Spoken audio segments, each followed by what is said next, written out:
All right, people.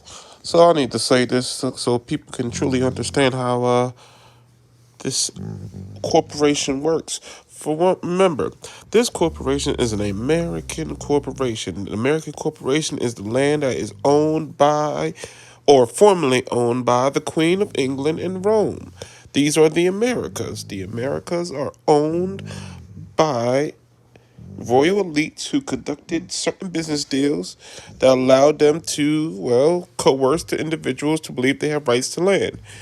Even though this claim is, well, built on falsehoods, is why they have the drug market. Because if you are full of drugs and you are full of all chemicals, your brain can't function right. If your brain can't function right, do you know what happens? That's it. You can't have depth of thought.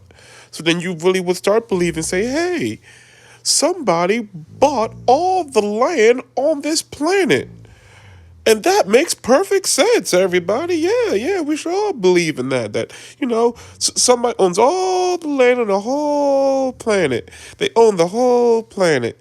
Oh, it's not just one people, it's a group of people from one bloodline. They have 13 different, diversions and all that other good stuff. And they all coalesced in Rome, in which they committed, ancestry and all that other good stuff. And yet, even though we know this stuff, even though we have facts and books and records and hieroglyphics and symbols and everything else we can have on this topic, we still deny it.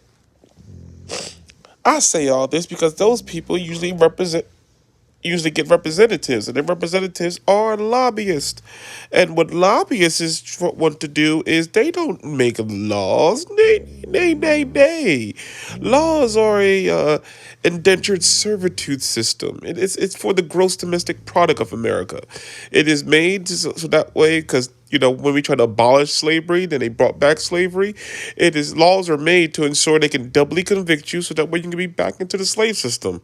Because without slaves, and you won't have human trafficking. Without human trafficking, you won't have gross domestic products. Without gross domestic products, then we would have world peace. If we had world peace, then people would start wondering, like, hey, why would I serve a regime that's, retarded?